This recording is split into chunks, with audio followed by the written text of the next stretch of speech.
up, tribe? How you guys doing? Welcome back to my channel. Go ahead and hit that subscribe button. I hope you like this video. This is your review for 90 Day Fiancé season oh shoot, I don't have it in front of me. Oh, season 8, episode 6, sorry. And we start off with Mike and Natalie. So listen, Mike and Natalie, she's grateful for what Mike has done, and she does recognize that Mike is trying. However, she's bored. She doesn't have any friends. She feels isolated. I mean, she hasn't even unpacked yet, because I think a part of her is like, listen, if I change my mind, I won't even have to go through no whole lot of trouble to get the hell up out of here. Now, she talks to Mike about, wanting to unpack and where she gonna put her stuff, and he was like, well, I emptied out the drawers and there are hangers in there, like, I don't know what else you want. But she basically communicates to him that she needs more drawer space, because she wants to fold up most of her clothes, not necessarily hang them up. But then when they get back up in the bedroom and they get up in the closet, what we find out, which I think is the real reason, is that she thinks that the closet stinks. Now listen, I ain't never been in Mike's house. I don't know whether the closet stinks or not. I could not tell you. I don't know if you need to put a good Febreze back there. Remember back in the day, the stickums? Remember them old stickums you could put up there? I don't know if he need a good old stickum. I really don't know what Mike need in his life, okay? But what I do know is that Natalie she tried to say it in a nice way. I will give her credit. She tried to be very polite and nice about it. But at the end of the day, what she was saying was that your house stink.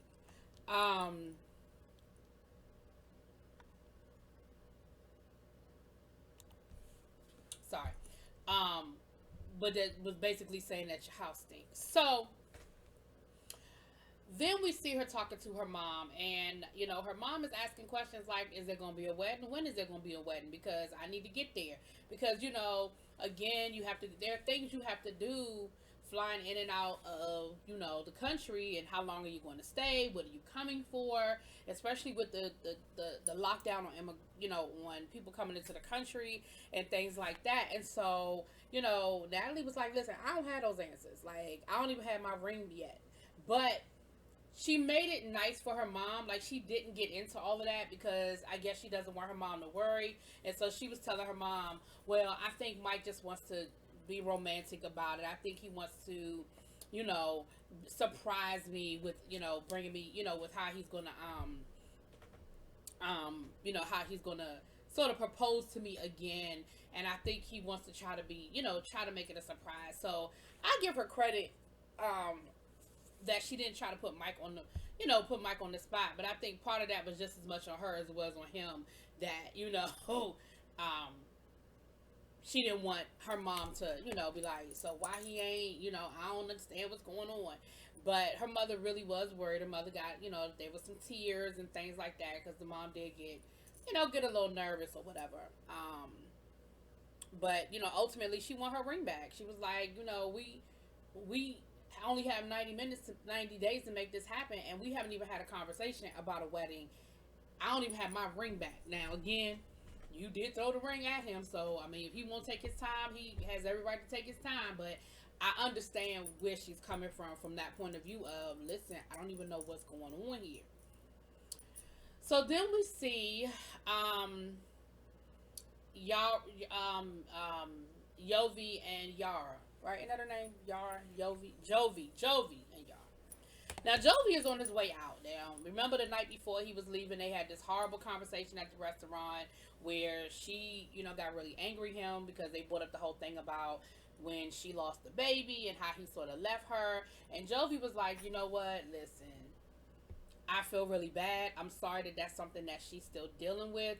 But the way things were explained to me, I really thought that everything was fine. She had lost her passport. I had no idea it was going to end up being what it was. And, if I knew then what I know now, I obviously would have made a different decision. And I feel really bad. And he feels bad having to leave things like that. Leave it the way it was. So while he's gone, his friend, we met his friend earlier, her and her husband. So she calls up Yara to say, hey, let's go hang out. And Yara appreciated it. She said, at this point, the only people I know here are Jovi's mom and his friends. And so I really appreciate her reaching out to me. She might not become my best friend, but at least it's better than nothing. And so they went and got pedicures and stuff. But then the friend was being real. I didn't appreciate what the friend did, because I get it that there's a part of you that is worried about your friend. You want to make sure that everybody's making the right decisions. Like, I get all of that. But at the same time, the one thing I saw in this particular episode is I just need a lot of people to mind their damn business. Like, I just need people to mind their business. Like, I get it that you might feel like people are making a bad decision. Say it and keep it moving. But she went on to start talking to Yara about how much of a partier Jovi is, and how he's not really ready to settle down, and how he knows all the strippers up along damn Bourbon Street, and like all of these different things. And I'm thinking to myself, I'm like,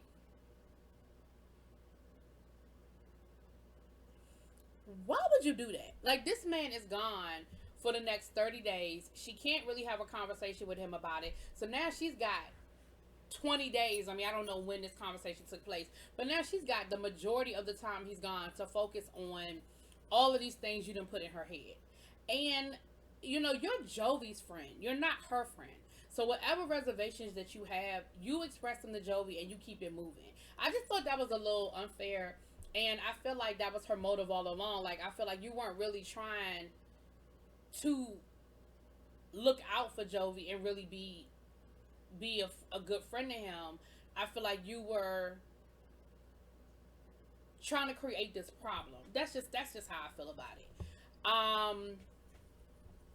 And so you left that on her, and I just thought that was unfair. And then she starts talking about wanting Jovi to find a new job, and how they're gonna start a family if he's not gonna be there, and things like that. And his friend was like, that she said this in her confessional, was like, Jovi ain't about to quit his job. Like, Jovi loves his job. He's not quitting his job. So I don't know what kind of conversations that they've been having, and I don't know what she think is really about to happen, but Jovi ain't about to quit that job. And so again, yes, clearly there are conversations that they need to have amongst each other, but those are the conversations that they need to have amongst each other. Like, that's not her conversation to have. You know what I'm saying? So then we have is it Brittany and Zaid? So his flight lands. Now, her daughter and the daughter's boyfriend were like, yeah, we're going to the airport with you. And she was kind of like, why? Like, why are you coming to the airport with us? Like, I don't understand.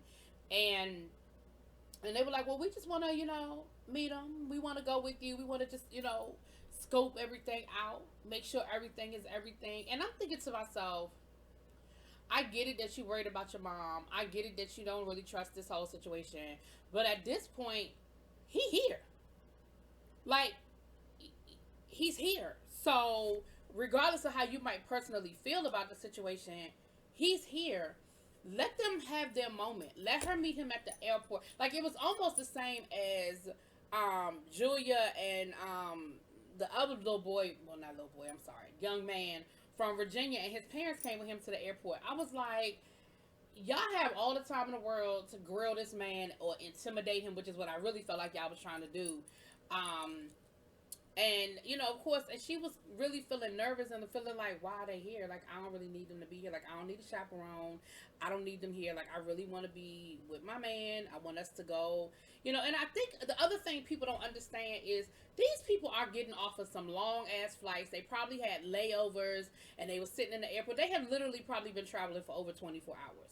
He is flying from Africa. I know when I flew to Africa, and I was going to Kenya, I literally traveled for over 24 hours because by the time you add in the time changes and all that good stuff, like, I left Dulles Airport at 7 o'clock at night.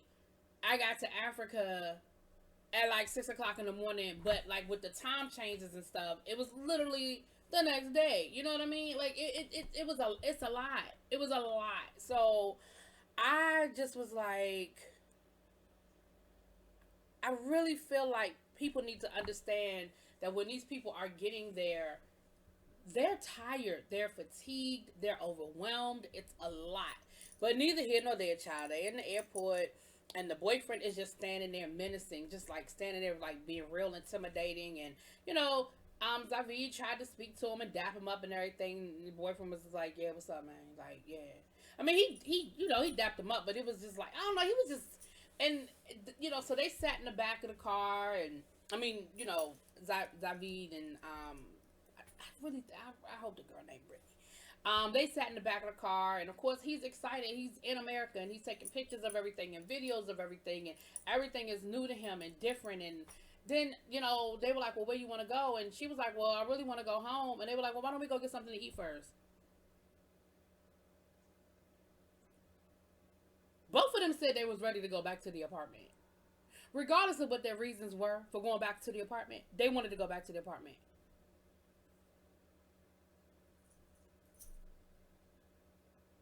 Anyway, so they end up going to get something to eat, and the daughter and the boyfriend are just looking at this man like, and I get it, you don't trust him, but you kept throwing up the ex-husband. And Zavi was like, listen, I get it that the ex-husband, I get it that that was a horrible relationship and that things just did not go very well. I get that. But I ain't him. And the boyfriend basically told him, well, make sure you keep it in line or you're going to have to answer to me. Like, it was just a real uncomfortable situation. And I just felt like the boyfriend was out of line. The daughter was out of line. Y'all was doing too much. I get it that that's your mama. And I get it that your mother has maybe not made the best decisions as it relates to her relationships in the past. But at the end of the day, she's still your mama. And I'm going to need you to chill out. Whatever. Andrew. Poor Andrew. Andrew can't find his fiance. He keeps calling the airport. He's called the consulate. He's called detention centers. He's called everywhere. People are hanging up on him. Everything is a dead end. I mean, finally to the point where he ends up having to call her dad. Now, y'all already know her dad wasn't here for this whole situation. He wasn't feeling it. He wasn't happy. But Andrew, he ends up calling, doing what he had to do, and her name is Rebecca. I'm sorry, y'all. Her name is not Brittany. Her name is Rebecca. It just came to me. So I apologize. I got her name wrong. I know somebody going to let me know in the comments, but I'm correcting myself. Rebecca, not Brittany. I knew Brittany didn't sound right. But anyway, Rebecca. So, he finally ends up calling the dad. And so the dad was like, well, I'll reach out to the French embassy and I'll do this and I'll do that. And he was like, and basically you call me and let me know. Like, whenever you hear anything, he was like, I'm not sleeping until I find out where my daughter is. So please let me know the minute you hear something. But as of the end of this episode, child, we still ain't find her. We don't know where she is. We just know that she was being withheld. And of course now, now you feel guilty. Now you second guess everything. Now you're questioning everything. And it's unfortunate, but it is what it is. Like, you made a decision, you took a chance, you took a gamble, and unfortunately, that's what ended up happening. I hate to say it like that, but it is what it is. So Tariq and Hazel. Basically, this episode, I mean, their part of this episode was her meeting his daughter. She thinks that he's junkie, but I feel like that's just gonna be a problem that they're gonna deal with, because I think her level of clean and his level of clean aren't the same. But she thinks he's junkie, but she's worried about meeting his daughter, and he's worried about her meeting his daughter, because of course at the end of the day, like, if you don't get along with my daughter, then that's kind of like a deal breaker, and I can respect that. It would be sad for her to come all the way over here and to be a deal breaker, but I could definitely understand it becoming a deal breaker, that if you don't get along with my daughter, then then that's it. Like, we got to go and get you a ticket and send you on back.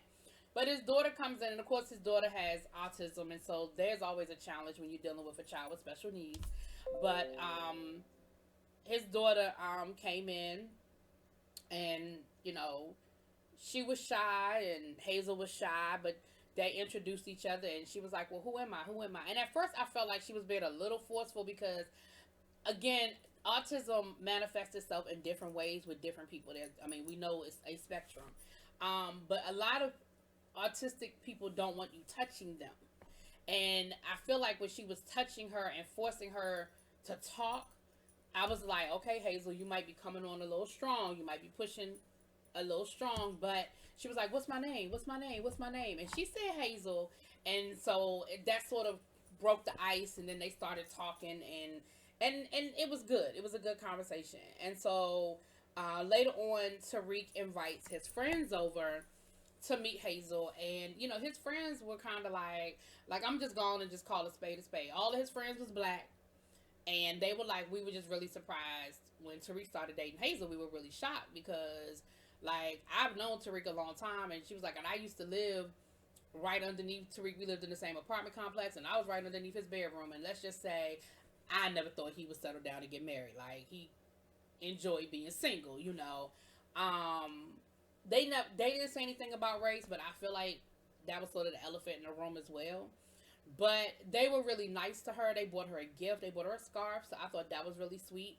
And then they got to talking to her about, her family and stuff. And so she was talking about her son and how much she missed him. And, Tariq was like, you know, with all of this being so new for everybody, we eventually want to bring her son over here, but we really wanted to, basically what he was saying was, we want to make sure that this is going to work. Before we bring her son over here, we need to make sure that this is going to work amongst us. And then we want to bring her son, but if she didn't have custody of her son in the Philippines, I don't know how the hell she going to get custody of her son in a whole continent away, other side of the world type situation. So I don't know. But that was the conversation. I also thought it was very interesting when Hazel asked about his daughter's hair. And she was like, is this hard to comb? So that's going to be, listen, that is going to be that's going to be a curveball too. But anyway, so, but I thought that was nice. And so, Hazel got upset and she started crying, but his friends were, they were comforting to her, and, they were very comforting and was like, it's okay, we definitely understand, we get it. So I thought they were really nice. I thought his friends were really nice to her, even though they may have their reservations. I thought they were really nice about how they handled it and how they addressed it, Child, last but not least, let's get into this Stephanie Ryan situation. So Stephanie is calling Ryan, blowing Ryan up, okay? Right, she's supposed to be going to Belize, but the borders were supposed to open, but they pushed it back another couple of weeks because the virus still wasn't under control. And so she is calling him. He is not answering the phone. She's getting frustrated. She's getting irritated. She's because of course they have the whole trust issue. She ain't got in touch with him, and I mean she literally was calling him all day long. And he finally answers the phone like later on that day. She was like, where have you been? I've called you like 14 times. Now let me tell y'all something. I don't know the whole breakdown of the situation with Ryan and Stephanie outside of what they have shown us, but there is clearly, because what Stephanie made this situation out to be is clearly not the situation. Because when I tell y'all Ryan could care less about Stephanie, he was like, listen, I ain't answer your phone calls because I really didn't feel like you be doing too much. I didn't feel like arguing. I know you was going to be accusing me of something, and I didn't even feel like the conversation. So that's why I ain't answered your calls. And she was like, well, I was calling because the borders are closed, and I was calling to see if you knew that the borders was closed. And he was like, no. She was like, well, I mean, you're not upset or anything. And he was like, I mean, it is what it is. And she said, I'm really upset about this whole situation because you just don't seem to be caring. And I am, I've been stressed out and all that. And he was like, listen, you are doing the most. And I don't feel like dealing with it. I'm really over it. And she said, but I mean, and then she said, mind you, she's paying for. He's like, I'm working hard all day, every day, you know. And she said, well, before you got that job, I mean, I was taking care of everything for you. I was sending you money and clothes and watches and all that. He was like, you was doing that because you wanted to do that. He said, you send me gifts because you don't know how to apologize and just say you're sorry. So you send me gifts rather than just say you're sorry. So don't put that on me. Ain't nobody asking you to send me all that stuff. You send it on your own. Now, I do feel like you're probably asking for money. You probably ain't asking for the gifts, but you're asking for the money. Now, mind you, his whole job is a fake job because she got one of her friends to hire him, and she's literally paying his salary. So all of this, I'm working from sun up to sundown situation. She know when you working because she paying your damn salary. Then she said something about knowing that he's online at 2 o'clock in the morning. How do you know this man is online at 2 o'clock in the morning? Like, do you have a tracker on his phone? What the fuck? And he was like, I have friends. I have friends. He was like, look, I'm tired of this. Like, I'm sick of this. She said, well, you act like you don't even want to be with me anymore. He was like, it's whatever. I said, I don't know what else you need from this man. Like, this man is basically giving you a roadmap to kiss his ass. And I don't know what else you need to hear from him. So then she said, she was like, well, I mean, you let me know. We can stop this whole process right now. Like, I can call the embassy tomorrow. He was like, it's whatever.